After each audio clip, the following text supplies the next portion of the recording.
Okay, so here's a follow-up.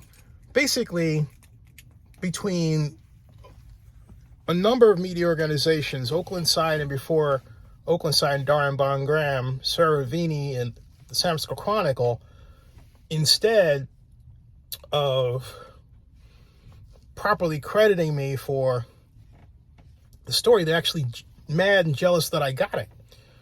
In other words, they're angry that they were scooped by a black guy.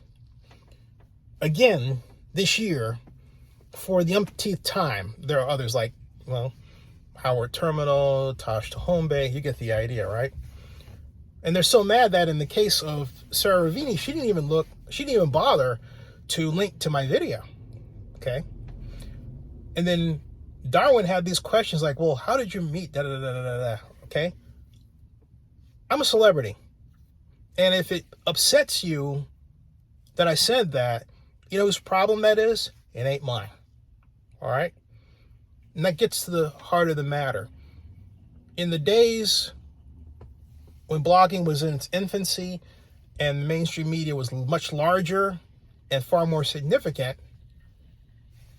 organizations like the San Francisco Chronicle and Hearst Corporation more pointedly had their own blogger teams of volunteers like myself. And in my case, to digress, I put my YouTube video code up and was clearing something like between $3,000 and $4,000 a month off of that. I wanted to run SFGate because I was going to use my approach as the model for a new way of financing reporters on top of ads and subscriptions, okay? Something that they don't even do today, all right? And I tried to tell them. I wasn't being secret like, oh, you have to hire me before I do this thing that I figured out. No, I was very much in your face because the Chronicle could not believe what Steve Schwartz told the brass and Phil Bronstein, which is in 2009, which is that the guy you're looking at was the number one generator of traffic for the entire site over every other section of the site, including the Daily Dish. They were flabbergasted. One person said, Blake Kirshner said, are you using illegal code? They cannot handle it when a black guy does something.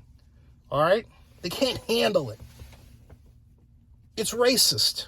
Rather than saying, hey, this is fantastic, let's partner with Zennie. That's what a logical person does. But you know what? There are like very few logical people in the media in the East Bay today. There are some. All right? There are some. But I digress. In this situation, I can't. How did you do it? Do you have some relationships? What's going on here? Well, you know what? The Oaklandside doesn't publish who its donors are. And yet, when you look at party pictures, fundraiser pictures, they got everybody from L. Autumn King from the City of Oakland's Public Information Office to Oakland District 6 and mayoral candidate Lauren Taylor at the events. And Lauren, I reached out to Lauren. Sorry, Lauren, I had to mention this. I just had to. He told me he doesn't remember donating. He said he may have paid an entry fee. Okay? And then later they interviewed him. All right? So they don't disclose these things.